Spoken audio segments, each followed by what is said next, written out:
Good afternoon, everyone. Happy Friday. I hope everyone is really well, and I hope you find this video informative. So, this afternoon, we're going to look a bit at insulin resistance. The reason being is because this conversation has came up a couple of times in the last 24 hours with some of my clients and followers. So I want to just kind of give you kind of a broader picture of it. So many of us have heard of insulin resistance or insulin sensitivity. So basically meaning you have an issue with blood sugars and how your body deals with blood sugars. So if you have some sort of sugar or carbohydrate, that then causes an insulin response from the pancreas, and the insulin's job is to put that sugar somewhere useful, like into the muscles or into the tissues for cellular energy or into the brain. But when you have resistance there, you can't get that sugar into those tissues or cells. There's a resistance. So if you think of on these cells, there's a door. The door won't open. There's a resistance there. Generally, we start to see insulin resistance begins with the loss of muscle as you get older. And what I mean is that as we kind of move through our teenage years and we get older, many of us stop moving as much as we would have when we were a kid or a teenager. So then we can start to really experience sarcopenia. Even if you're young, you can still get this muscle wasting and muscle loss.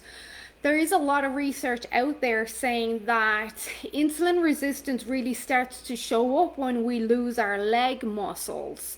So, encouraging the growth of leg muscles and keeping your legs active and always stimulated can really help with this insulin resistance and blood sugar management. But apart from the sugar aspect, there's a bit of confusion that I want to cover. Hey Joey, I'm glad you hopped on, and I'm sure you have questions. So, this came up last night. One of my clients said, apart from sugar, what else will influence insulin resistance or blood sugar issues?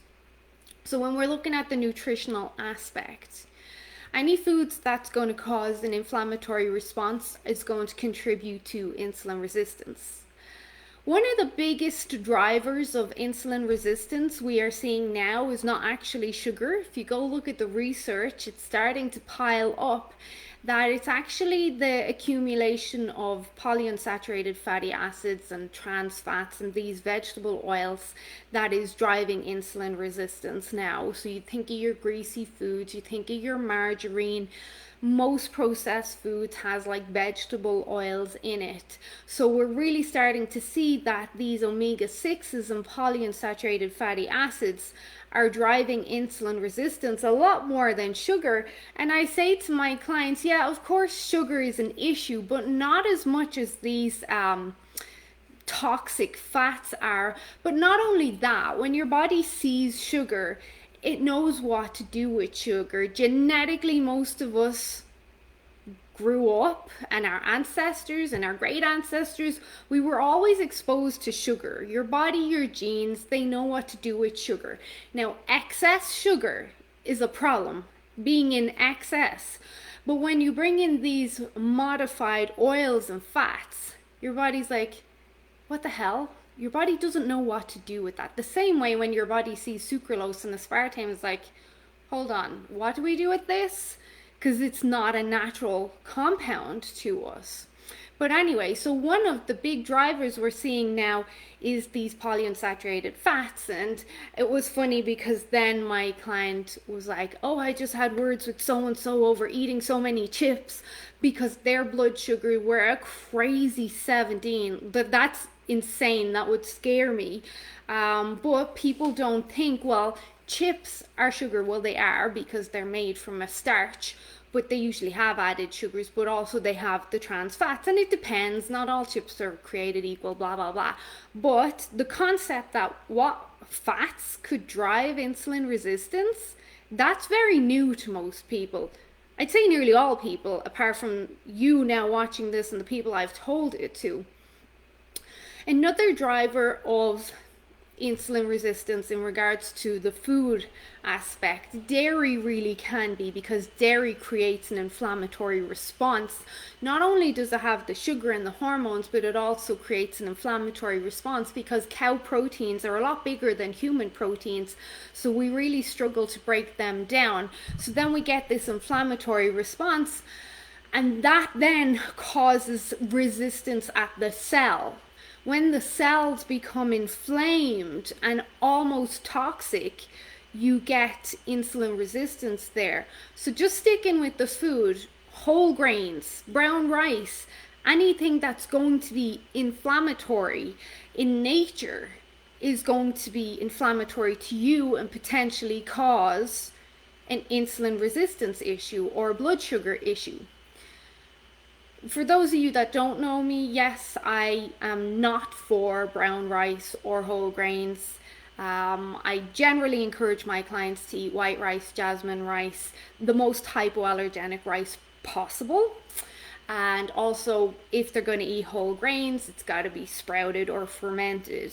I'm very particular with inflammatory foods, but these will cause that inflammatory response. So if, let's say, you had an intolerance to eggs then could potentially give you insulin resistance because of that inflammatory response.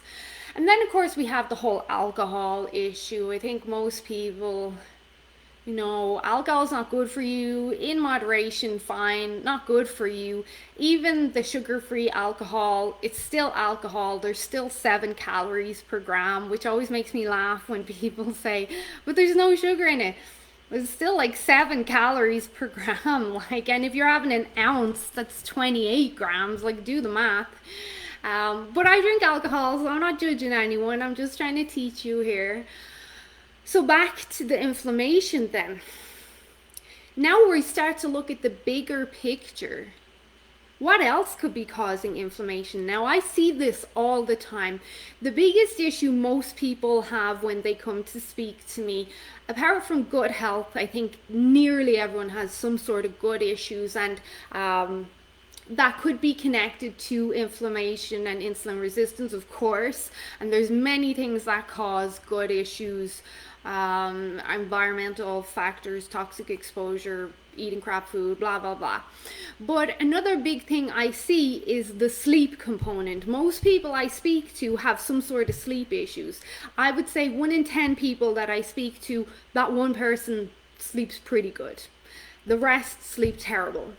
Now, sleep is one of the biggest drivers of insulin resistance. Poor sleep quality has been shown time and time again to bring you closer and closer to insulin resistance and diabetes. One night of poor sleep makes you something like 90% more insulin resistant than you would be normally. Sleep is very important. Sleep is your biggest anti-inflammatory component. If you're not sleeping, you are not going to push down inflammation. Sleep is where we do most of our fat burning, for those of you that didn't know. And sleep is also where we do a lot of our detoxification. We detoxify or break down a lot of deuterium in our REM sleep. Deuterium will impede your mitochondria heads from spinning. They'll stop the nanomotors, and then you won't be able to create energy. And then deuterium and accumulation of that, not only does it kill the mitochondria, but it drives up inflammation. So when someone's not sleeping, that is a huge contributor to insulin resistance.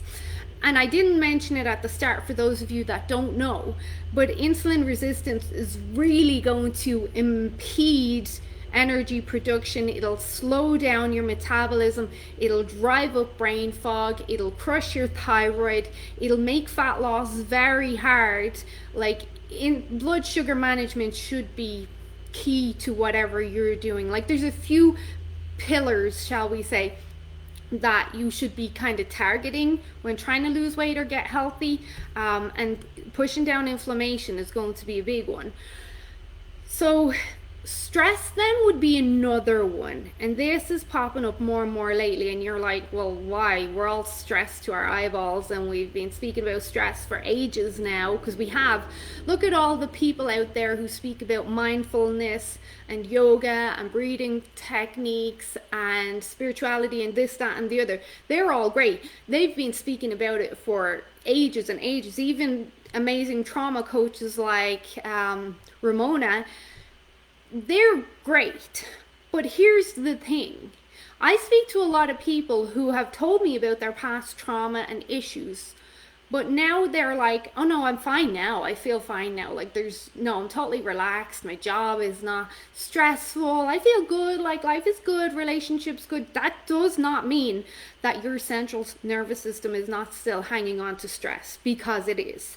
Trauma from years ago, even if you feel amazing now and you've won the lotto and you're living the life of your dreams, that trauma can still cling on to your central nervous system and be driving issues with weight loss, issues with inflammation, issues with sleep. Like, I'm not sleeping, but my life's amazing. What's going on? That is your body telling you, hey, I'm still super stressed over here. Even though you're drinking mojitos on the beach, I'm still super stressed.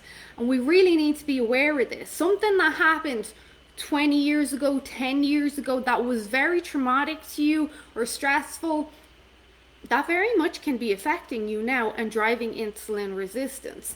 So we have a lot that drives insulin resistance. It's not just sugar. There's a lot of stuff, even just like marriage struggles or relationship issues.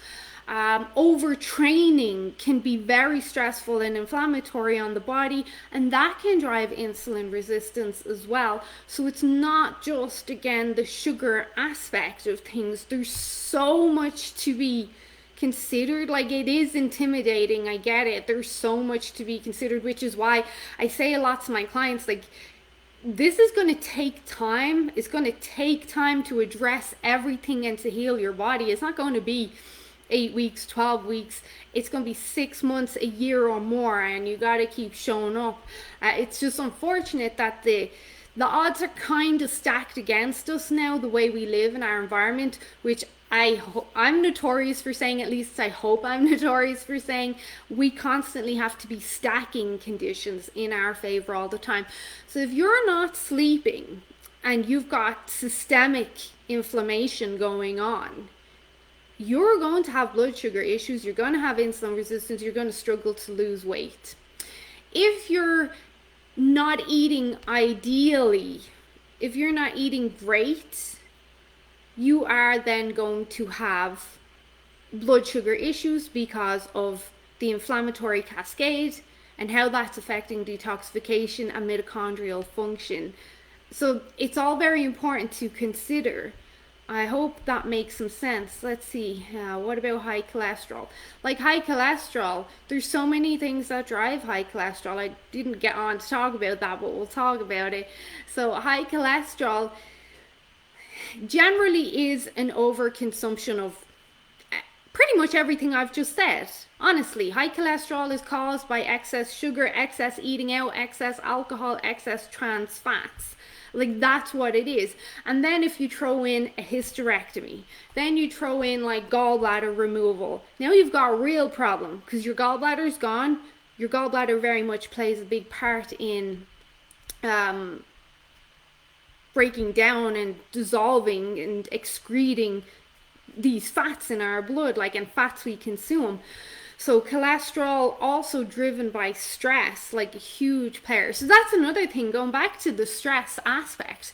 Like, even if you ate broccoli all day, every day, but you had a lot of chronic stress all the time, that's going to send a signal to your liver. So the adrenals, they'll release the glucose steroids, so your cortisol, your adrenal, and then your liver is going to then initiate gluconeogenesis. Your liver is going to dump sugar into the bloodstream, but then you don't have anything to burn up that sugar, because your stress now is not like the stress of running away from a dinosaur.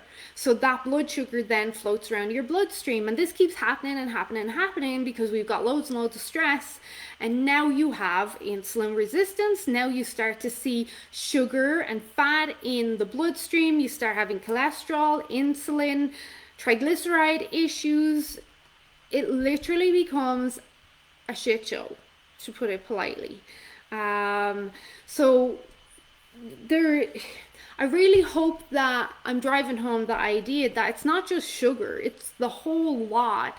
And the eating whole foods is great and all, but in context, like I said, because some foods are very inflammatory to people and some not so much. So even if you think you're eating well or healthy, you could be doing more damage than good to yourself.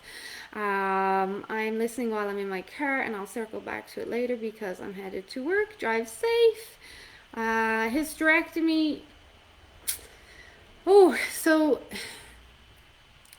when a woman gets a hysterectomy, we really start to see issues with cholesterol because estrogen and cholesterol and bile very much connected. When a woman gets her gallbladder removed, and I was saying this to my sister a few months ago because she just got her gallbladder removed, I'm like, you're going to have to keep an eye on your cholesterol because now you don't have optimal abilities to emulsify the fats in your diet and in your bloodstream. And I said, I wouldn't be surprised if you need a hysterectomy in the future because that usually, it all goes hand in hand. If any of you have listened to my previous conversations on the gallbladder and the thyroid, for some people, having the gallbladder removed can be an early indicator of Hashimoto's or hypothyroidism. Hashimoto's being the more severe component, but most people have Hashimoto's even though they don't get a proper diagnosis. So it's all very intricately combined. Yeah, Freddy, should I consider Tudka?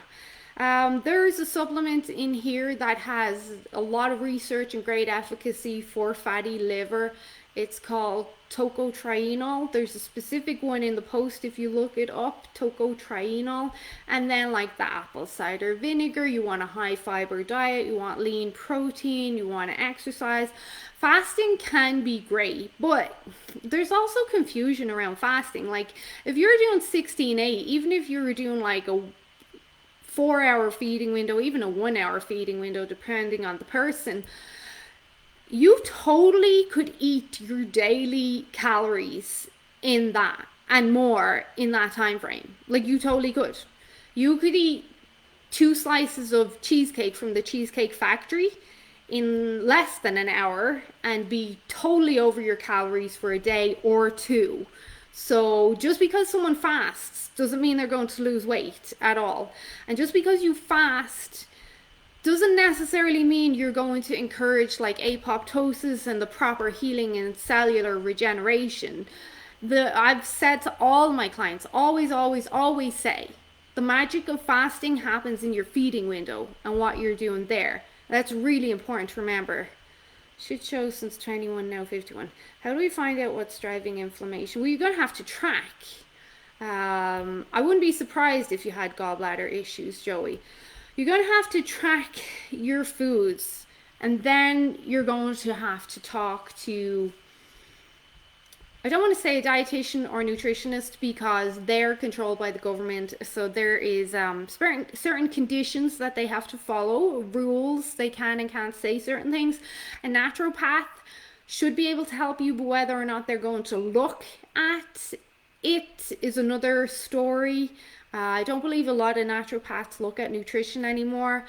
You could look at speaking to an integrative health practitioner or nutritional therapist or nutrition coach who understands foods and the inflammatory aspect of foods. I think I spoke to you before about doing a consultation with me because I always go over people's foods when I do consultations.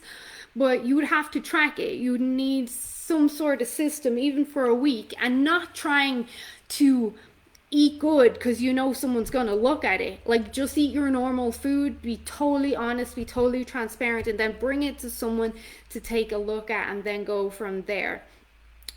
The easiest thing, add in as much lean protein as you can, add in as much green vegetables as you can, add in as much berries and polyphenol rich foods as you can. Aim to drink a gallon of water a day, and that's a pretty good start. It's a pretty good start, and then do your fasting as well. But the magic of fasting really is in the feeding window, Stephanie. Your gallbladder is gone, you had your hysterectomy, and you've also had some kidney gone. I'm surprised you're still standing. Anyway, I'm kidding. You're doing good. No, keto's not the way. No, keto is not the way. If you've had a hysterectomy and you have insulin resistance, keto is not the way. I don't know if you've noticed how many people stepping away from the whole keto thing. And when I mean people, I mean like health professionals and people we would follow on YouTube, and doctors like saying, no, like this is not a good idea. We're seeing more insulin resistance now from people doing a ketogenic diet. And it's just, you a lot of people didn't realize, like, you still need to get into calorie restriction when you do keto. You do. And what might be better for you would be the Atkins diet. And a lot of us health professionals are agreeable on the Atkins diet, which is pretty good. So if you wanted to try that, I would try that. You may need to bring in some digestive enzymes or ox bile or something, but that might be a good place for you to start, or the Mediterranean diet. Again, I'm going to add this in now because I should have added in earlier. If you have excess body fat, regardless if you've diabetes issues or pre-diabetes or anything, even if you've no blood sugar issues, excess body fat can cause insulin resistance because fat cells are inflammatory. Fat cells pump out toxins and hormones all by themselves. Fat cells pump out cytokines, like your inflammatory molecules. So that alone, if you lose body fat, that alone will improve insulin resistance and PCOS and fatty liver, and even improve like cognitive performance, brain fog, all of it, even aches and pains, all of it will improve. Most health issues will improve when you lose body fat, because body fat is so problematic in regards to inflammation, hormones, and toxins, and even cellular dysfunction. So let's see, I'd love to know more about the connection between gallbladder and hysterectomy. I think I have a post in here somewhere on it, Charlene. But basically, so the gallbladder helps to emulsify fats, as you know. So then we have an issue with cholesterol. Well, cholesterol is used to make our sex hormones, especially our estrogen and our progesterone and all. So then when you have a hysterectomy, you start to disable that whole that whole cycle gets interrupted.